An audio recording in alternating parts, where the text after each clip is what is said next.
Hello दोस्तों, मैं सुभेंद्र कुमार पटेल आप सभी का आपके अपने YouTube चैनल एसकेपी क्लासेस में स्वागत करता हूं।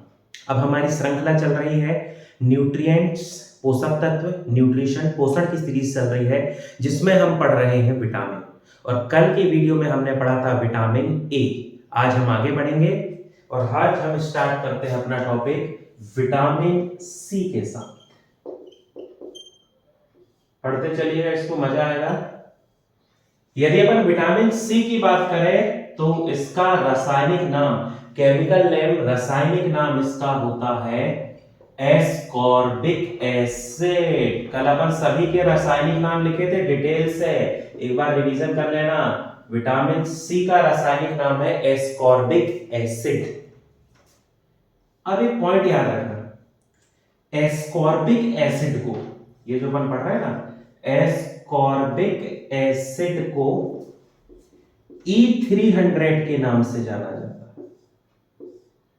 तो कभी कभी एग्जाम में आपसे घुमा के पूछ लेगा E300 के नाम से किस विटामिन को जाना जाता है, तो घबराना नहीं। E300 मतलब एस्कॉर्बिक एसिड, और एस्कॉर्बिक एसिड मतलब विटामिन सी। तो विटामिन सी को किस नाम से जाना जाता है? E300। ठीक, फिर हम बात करते हैं इसकी डिस्कवरी या इसकी खोज की।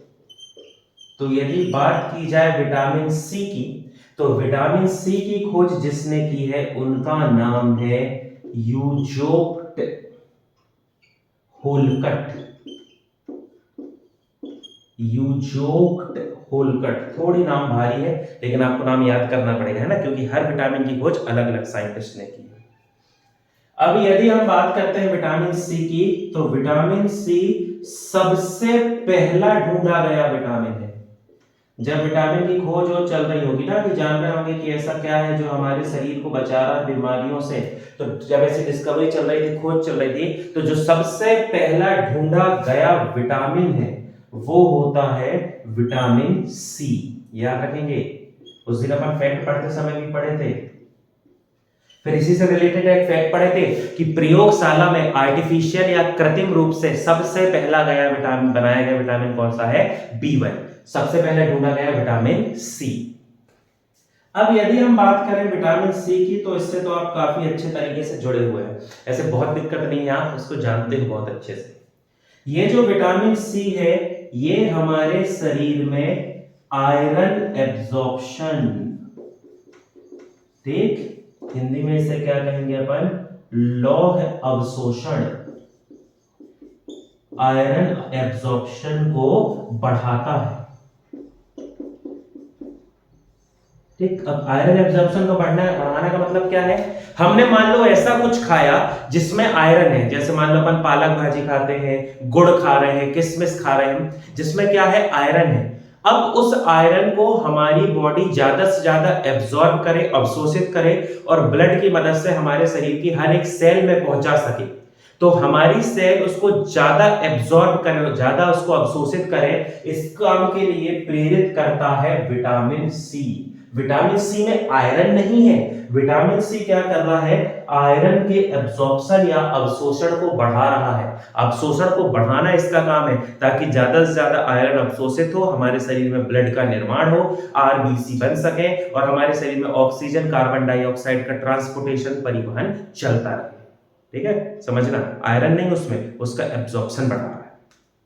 लेने इसके स्क्रीनशॉट, फिर अपन आगे बढ़ते हैं।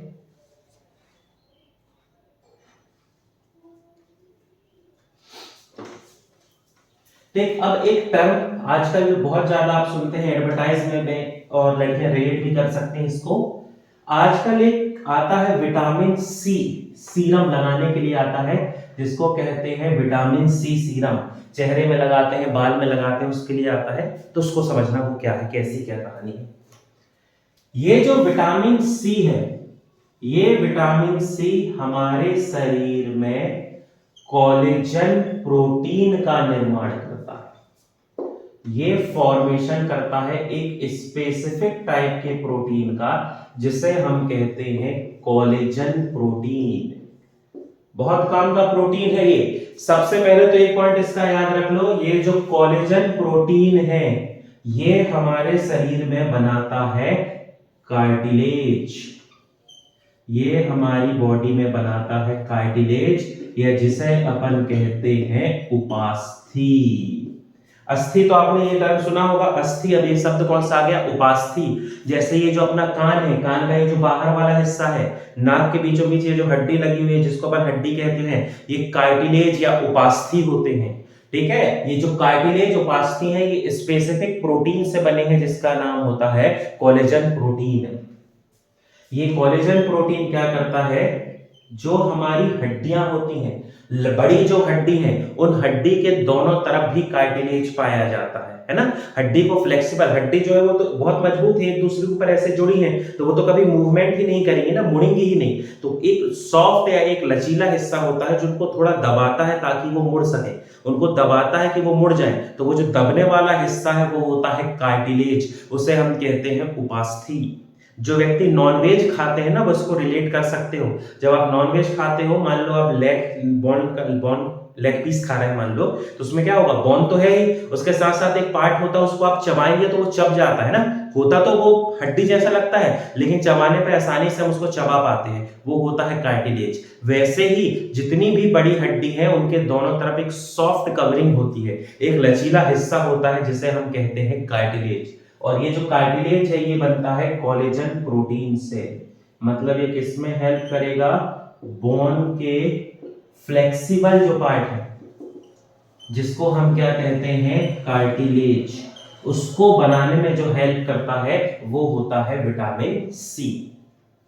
अब ये कोलेजन प्रोटीन की एक विशेषता है, ये जो कोलेजन प्रोटीन है ये हमारे टिश्यू को फ्लेक्सिबल बनाता है, ठीक, उनको स्ट्रेंथ देगा, ठीक। और उनके अंदर जो भी टिश्यू के अंदर विशेषता है कि उसमें मैट्रिक्स है, लिक्विड भरा है, वो इलास्टिसिटी है, वो खिंच पा रहे हैं, इन सभी काम को करता है कोलेजन प्रोटीन। इसलिए तो क्या होगा, जैसे मान लो अपन विटामिन सी सीरम लगाते हैं या विटामिन सी की कैप्सूल्स आती हैं जिसको अपन खाते हैं, ठीक है, ज्यादातर लगाने के लिए ड्रॉप जैसा आता है बाल या चेहरे में लगाने के लिए। तो क्या होगा, जैसे ही हम विटामिन सी का सीरम लगाते हैं उस हिस्से पे निर्माण हो जाएगा कोलेजन टिश्यू का, कोलेजन प्रोटीन का।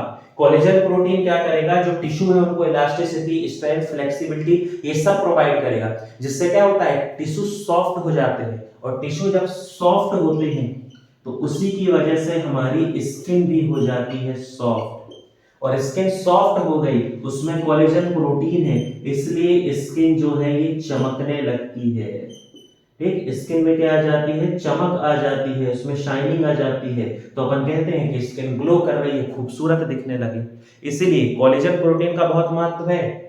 हमारे जैसे क्या होता है, हमारी हड्डियों में या हमारे शरीर में कोई ऐसा कोई सेल के बाहर या कोई पार्ट है जो लिक्विड है, वो जो लिक्विड है उसे हम मैट्रिक्स कहते हैं, और वो मैट्रिक्स वाला जो लिक्विड है वो बना होता है इसी कोलेजन प्रोटीन से, ठीक। वो तो खैर थोड़े ज्यादा डिटेल हो गया, उतनी की दिक्कत नहीं है, आपको जरूरत नहीं है, बस याद रख लेना। लेकिन ये जो है ये लिखा हुआ और याद हुआ होना चाहिए कि कोलेजन प्रोटीन जो है ये सब काम करता है। इसलिए विटामिन सी सीरम लेते हैं ताकि हमारे शरीर में क्या बन सके, कोलेजन प्रोटीन।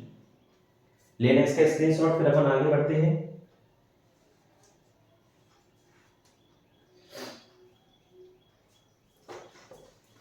चलिए अब अपन अगला पॉइंट देखते हैं।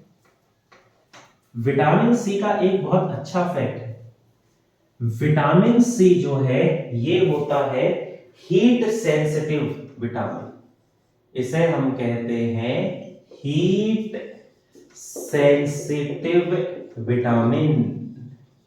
हिंदी में बोले तो इसे अपन कहते हैं ऊष्मा संवेदी विटामिन। अब ऊष्मा संवेदी विटामिन से क्या मतलब है, ठीक, थोड़े बहुत तो नाम से समझ रहे होंगे। हीट सेंसिटिव का मतलब ये होता है कि यदि इस विटामिन को अपन हीट दे दें, इसको ऊष्मा दे दी जाए, गर्म कर दिया जाए, तो ये जो विटामिन है ये नष्ट हो जाता है। हीट पाने के कारण, यहां पर एक टर्म आपको याद रखना है, हीट पाने के कारण ये जो विटामिन है ये डीनेचर्ड हो जाता है। हिंदी में इसे कहते हैं विटामिन की क्या हो जाती है, विकृति हो जाती है, या घर की भाषा में कहना चाहो तो कह सकते हैं विटामिन क्या हो जाता है, नष्ट हो जाता है। तो इसीलिए क्या होता है, आप देखना, मान लो कोई सब्जी है या कोई अपन खा रहे हैं जिसमें बहुत अधिक विटामिन सी है, लेकिन अपन ने जैसे ही उसको बनाया तो उसका विटामिन सी तो खत्म हो गया। हम तो कभी ऐसे में हमारे शरीर में विटामिन सी पहुंच ही नहीं पाएगा। इसलिए आप देखो, लॉजिक लगा के सोचना कभी आप, है ना, नींबू, आंवला, मिर्च, है ना, या आंवले का मुरब्बा, ये सब चीजों के सोचो आप, अचार या मुरब्बे बनाए जाते हैं। वो तो अपन बहुत सारे पदार्थों के बना सकते हैं, जैसे आजकल आता है ये कटहल का भी अचार आ जाता है ना, लहसुन का अचार, अदरक का अचार, बहुत सारे अचार आते हैं। लेकिन जो पुराने समय से चले आ रहे हैं वो बेसिक क्या क्या होते हैं, आम का अचार बनाएंगे अपन, है ना, नींबू का, आंवले का और मिर्च का। या तो फिर थोड़ा आगे गए तो अब इनका क्या बनने लगा है, मुरब्बा। तो ये इसीलिए बनाया जाता है क्योंकि आंवला, संतरा, नींबू, ये सब स्रोत हैं किसके, विटामिन सी के। यदि इनसे हम कुछ ऐसा बनाते हैं जो गर्म करना पड़े, और यदि गर्म करके कुछ बनाएंगे तो वहां पर विटामिन सी नष्ट हो जाएगा। ऐसे में हमारे शरीर को कभी विटामिन सी मिलेगा ही नहीं, इसलिए इनको बनाते हैं। अब अपन ने नींबू का अचार बनाया, उसको निकाले खाए, वो हीट के कांटेक्ट में नहीं आया है, हमारे शरीर में विटामिन सी पहुंच गया। ठीक है, फिर मान लो यदि अपन ने मुरब्बा खाया आंवले का, उसको सीधे खाया, तो उसमें क्या हो गया, अपने शरीर में विटामिन सी पहुंच गया।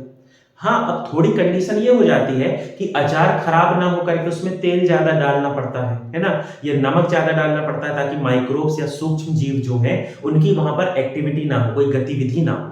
इसलिए क्या करते हैं, आपने देखा होगा अपने घर में जब अचार बनाते हैं, नमक थोड़ा सा ज्यादा कर देते हैं। जैसे ही नमक बैक्टीरिया फंगस के ऊपर गया, उनके शरीर में ऑस्मोसिस हो गया, परासरण हो गया, और उनके शरीर का जो लिक्विड है वो बाहर आ गया और वो मर गए। तो इस वजह से क्या होगा, कभी खराब नहीं होता है। लेकिन आप देखना, यदि आप अचार को हाथ से निकाल दो, जिस हाथ से आप नॉर्मल यूज कर रहे हो, पानी लगा या कुछ भी, और उससे निकाल दो, तो अचार में फफूंद लगने लगती है, खराब होने लगता है। इसलिए घर में मम्मी कहती है कि हाथ से अचार नहीं निकालना। क्या होगा, अपन ने मान लो हाथ लेके गए, उसमें पानी की एक बूंद है, वो एक बूंद भी तो जगह बन गई ना बैक्टीरिया फंगस के लिए। आप जानते तो वो कितने छोटे होते हैं, वो जो एक बूंद है वहां पर बैक्टीरिया फंगस आसानी से ग्रोथ करेंगे, क्योंकि वहां नमक नहीं है, हाई कॉन्सेंट्रेशन, अधिक सांद्रता वाला विलयन नहीं है, वहां पर ऑस्मोसिस, परासरण नहीं होगा, और जो बैक्टीरिया फंगस वो ग्रोथ करेंगे, फिर धीरे धीरे धीरे धीरे अपनी संख्या बढ़ाएंगे और उस अचार को खराब कर देंगे, है ना। इसीलिए क्या होता है, या तो ज्यादा तेल डाला जाता है या ज्यादा नमक। मुरब्बे में भी ये काम करते हैं, लेकिन उसमें चीनी डाल दी जाती है ना, चीनी की मात्रा बढ़ा दी जाती है, कॉन्सेंट्रेशन सॉल्यूशन बना देते हैं किसी भी तरीके से। अचार में नमक डाल के बना दिए, यहां पर अपन ने क्या डाल दिया, चीनी, हाई कॉन्सेंट्रेशन सॉल्यूशन हो गया, ऑस्मोसिस हुआ, बैक्टीरिया फंगस ग्रोथ नहीं कर पाएंगे। वो एक अलग कारण है कि तेल मिर्च डालना पड़ रहा है, लेकिन मुख्य कारण है कि इनका अचार या मुरब्बा क्यों बनाते हैं, क्योंकि विटामिन सी जो है, ये हीट या ऊष्मा को पाकर ये जो विटामिन है ये क्या हो जाता है, नष्ट हो जाता है। इसीलिए हमें क्या करना पड़ता है, यहां पर उपयोग करना होता है इनका अचार, मुरब्बा। ठीक है, समझ गए अब आप। तो अचार उचार खाते रहो, थोड़ा विटामिन सी की कमी को पूरा करो। अगला पॉइंट समझना, ये जो विटामिन सी है, ये विटामिन सी हमारे शरीर में विटामिन के को, आगे अपन पढ़ेंगे विटामिन के, विटामिन के को स्टिमुलेट करता है या प्रेरित करता है, ताकि यह रक्त का थक्का जमाए, ब्लड क्लॉट करे। देखो, जब हमें चोट लग जाती है, प्लेटलेट्स एक्टिव होते हैं, ब्लड क्लॉट करते हैं, इस काम में जो मदद करता है वो विटामिन के है, उसमें कोई दो राय नहीं है, वो विटामिन के ही करेगा। लेकिन विटामिन के को कार्य करना है ये बताने का जो काम है, ये काम करता है विटामिन सी। विटामिन सी क्या करता है, विटामिन के लिए क्या बना के दे देता है, कोलेजन प्रोटीन। अब भी अपन पढ़े, अब ये जो कोलेजन प्रोटीन है, इस प्रोटीन की मदद से क्या होता है, टिश्यू इलास्टिक हो गए, फ्लेक्सिबल हो गए। इस वजह से क्या होगा, जहां पर अपन को चोट लगी है वहां पर जल्दी से घाव भर जाएगा। तो विटामिन के को ब्लड क्लॉट के लिए स्टिमुलेट या प्रेरित करने का काम करता है विटामिन सी। आपसे पेपर में क्वेश्चन पूछा जाए, रक्त का थक्का जमाने वाला विटामिन कौन सा है, यदि विटामिन के ऑप्शन में है तो वेल एंड गुड, टिक करो, आगे बढ़ो। लेकिन यदि मान लो आपके ऑप्शन में विटामिन के नहीं है तो घबराना नहीं, आप ढूंढना, आपके ऑप्शन में मिल जाएगा विटामिन सी, क्योंकि विटामिन के को भी कौन प्रेरित करता है, विटामिन सी। ठीक है, यहां पर आप इसका स्क्रीनशॉट ले लें। ये सब फैक्ट बहुत इंटरेस्टिंग है, पढ़ते चले इनको, आगे बढ़ते चले। चलिए अब अपन आगे बढ़ते हैं। अब अपन देखते हैं इसके स्रोत, सोर्सेस। हम ऐसा क्या खाएं जिससे हमारे शरीर में विटामिन सी की मात्रा बढ़ती रहे। तो आप इसके स्रोत तो जानते हैं, ऐसे कोई भारी दिक्कत है नहीं। स्रोत या जिन्हें हम कहते हैं सोर्सेस। चलो समझो कैसे। सबसे अच्छा स्रोत यदि आपसे पूछा जाए तो आपका आंसर होगा आंवला। जब आंवला लिखोगे तो इसका एक पॉइंट लिख लेना, आंवला को का ब्रैकेट में लिख लेना कंचन। आंवले का पर्यायवाची होता है कंचन, है ना। एक बार आ चुका है एग्जाम में कि कंचन में कौन सा विटामिन होता है, तो घबरा नहीं जाना कि यार कंचन तो बताएगी नहीं कभी कि उसमें विटामिन है ना। कंचन मतलब क्या होता है, आंवला। तो आंवला सबसे अच्छा स्रोत है। फिर जो आप हमेशा से सुनते आए हैं, नींबू, संतरा, मौसमी। मौसमी का जूस भी पिया होगा, है ना। हालांकि जूस पीना मैं ऐसा कहूंगा नहीं, बहुत अच्छा तरीका है जूस पीना। आप सीधे फल खाओ वो अच्छी बात है। जैसे मान लो कि आपको एक गिलास संतरे का जूस पीना है। आप एक गिलास संतरे का जूस बनाने के लिए आप कम से कम 4 से 5 ऑरेंज संतरे का उपयोग करोगे। अब जब आप 4 से 5 संतरे का उपयोग करके एक गिलास जूस बना रहे हो, तो उसमें सोचो वो 4-5 की जो शुगर थी वो भी आ गई, शर्करा भी आ गई, ठीक है। और वो शुगर जो है अपने लिए कितनी नुकसानदायक होती है आपको पता ही। अब वो शुगर यदि आ गई, हमने पी लिया उसको, तो शुगर जो है जबरदस्ती जो थोड़ा 1-2% बढ़ना था वो 5% बढ़ जाएगी। समझ रहे हो, क्योंकि हमने क्या किया, 5 को एक साथ क्रश किया है, उसका जूस बनाया है, पिया है। इससे ज्यादा अच्छा तरीका होता है कि आप सीधे एक संतरा लो और एक बार में पूरा खा लो। विटामिन सी भी मिल गया, पेट भी भर गया, और उतनी शुगर भी नहीं पहुंची जितनी पहुंचनी चाहिए थी जो नुकसान करती। तो मैं ऐसा जूस का पक्ष तो नहीं लूंगा, बाकी अब आपकी है ना, जैसा आपको लगे। नींबू, संतरा, मौसमी, फिर अमरूद। ये सब जो थोड़ी अलग आ रहे हैं इनको याद रखना। अमरूद में कौन सा विटामिन होता है, विटामिन सी। हरी मिर्च,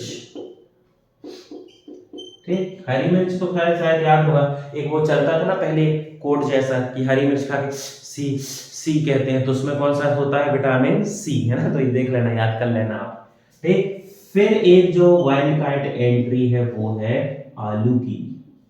आलू को मालूम जितना सम्मान मिलना चाहिए ना उतना मिला नहीं, क्योंकि उसमें स्टार्च ज्यादा होता है। स्टार्च ज्यादा होने के कारण सब उसको ये रिलेट कर दिए कि इसको खाओ और मोटे हो जाओगे, ठीक है, ओबेसिटी हो जाएगी, मोटापा आ जाएगा, यही सब। लेकिन भाई डिजर्व करता है सम्मान, ठीक है।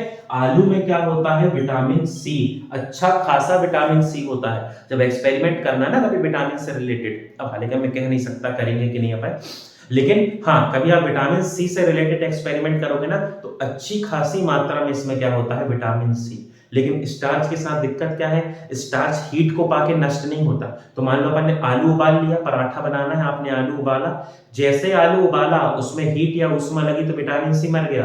फैट तो नहीं नष्ट होता हीट पाके, स्टार्च तो नष्ट नहीं होता हीट पाके, तो वो सब हमारी बॉडी में पहुंच गए और बेचारा जो विटामिन सी था वो नहीं पहुंचा, इस वजह से आलू को सम्मान नहीं मिला। लेकिन अब क्या ही करोगे, उबालना तलना तो पड़ेगा। मैं ये भी नहीं कह सकता कि कच्चा आलू उठा के खा लो, लेकिन हाँ एग्जाम के हिसाब से याद रखना, आलू में कौन सा विटामिन होता है, विटामिन सी, ठीक। चलिए आप इसके स्रोत के स्क्रीनशॉट ले लीजिए, फिर अपन आगे बढ़ते हैं।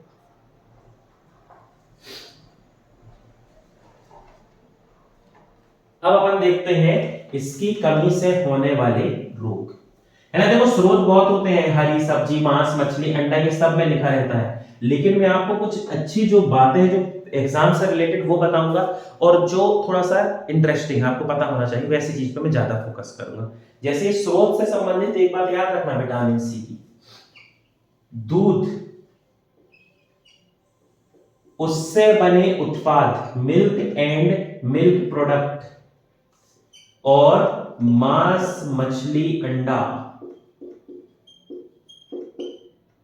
ठीक, खासतौर पे मांस, मछली, इन सभी में विटामिन सी नहीं होता है, विटामिन सी नहीं होता है, याद रखना। यदि अपन मांस की बात करते हैं, मीट यदि अपन खा रहे हैं, चिकन खा रहे हैं, मीट खा रहे हैं, ठीक है, या दूध पी रहे हैं, या दूध से रिलेटेड कोई भी प्रोडक्ट खा रहे हैं, तो उनमें विटामिन सी नहीं होता है। नहीं मतलब नहीं, 0.00%, कोई संभावना नहीं है, नहीं होता है, ठीक है। तो याद रखना, कंफ्यूज नहीं हो जाना जब इसके आप ऑप्शंस पढ़ो तो।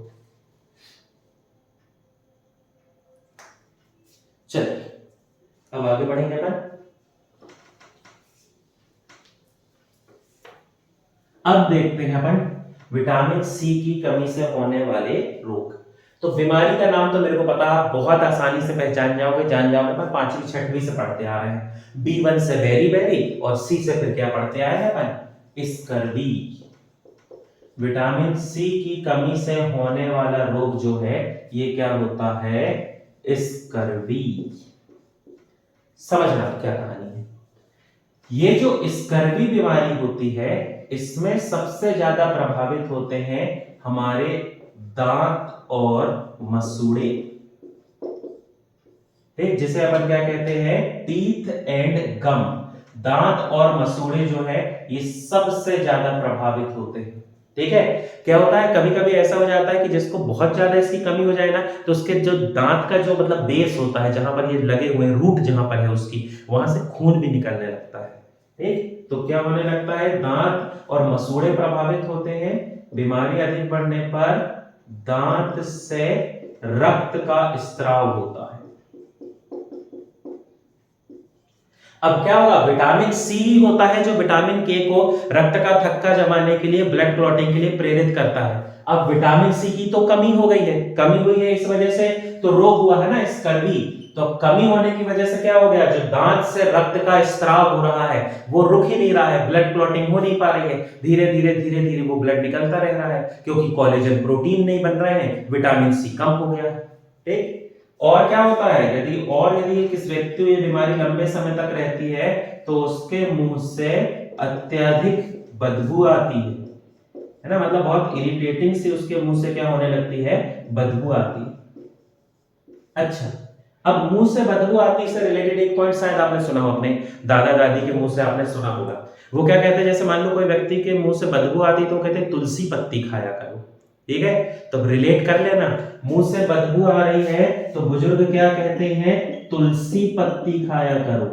तो यदि आपसे पेपर में पूछ लिया जाए तुलसी में कौन सा विटामिन होता है, तो घबरा नहीं जाना, यहां से जोड़ लेना, तुलसी में भी कौन सा विटामिन होता है, तो इसमें भी होता है विटामिन सी। इसीलिए कहते हैं मुंह से बदबू आए तो तुलसी की पत्ती खा लो। हालांकि वो उपचार नहीं है, आपको तो डॉक्टर के पास जाना ही पड़ेगा, विटामिन सी की कमी को पूरा करने के लिए इंटेक करना पड़ेगा, उसको ग्रहण करना पड़ेगा। लेकिन हाँ, आप यदि तुलसी पत्ती खाते हैं तो मुंह से आने वाली जो बदबू है वो थोड़ा परसेंट उसका कम हो जाता है। ठीक, देखो ये जो दांत और मसूड़े प्रभावित होते हैं ना, ये लक्षण आपको एक बीमारी में और सुनने को मिलेगा। आपको पता भी होगा उस बीमारी का नाम, उसको अपन कहते हैं पायरिया। लेकिन पायरिया बीमारी जो है वो प्रोटोजोआ की वजह से होती है। प्रोटोजोआ मतलब कोई लिविंग या कोई जीवित के कारण वो बीमारी हो रही है। तो क्या होता है, जब वो मुंह में जब वो बीमारी होगी ना तो प्रोटोजोआ बहुत तेजी से अपनी संख्या बढ़ाता है, इस वजह से वो बीमारी ज्यादा खतरनाक होती है। उसमें तो दांत तक निकल जाते हैं यदि इलाज ना कराएं तो वो ज्यादा खतरनाक है, वो किसी जीवित के कारण हो रही है। ये जो बीमारी है ये किसी की कमी के कारण हो रही है, और कमी किसकी हो रही है, विटामिन सी की डेफिशिएंसी हो रही है। तो उस रोग का नाम क्या है, स्कर्वी। ठीक, ले लें स्क्रीनशॉट। हाँ, और भी चीजें हो सकती हैं, जैसे विटामिन सी कम हो गया है तो कोलेजन प्रोटीन नहीं बन रहा है, तो घाव भरने में थोड़ा सा समय लग रहा है। ठीक है, या जो घाव भर गए हैं तो उसके ऊपर जो लेयर आती है ना, जो जिसको साफ करते हैं अपन बार बार बार बार, फिर घाव ठीक हो जाता है, वो लेयर नहीं बनती है, तो थोड़ी समस्या तो होती है। लेकिन जो बड़ा जो नाम चलता है वो ये है, स्कर्वी। ले लें आप इसका स्क्रीनशॉट, फिर अपन आगे बढ़ते हैं।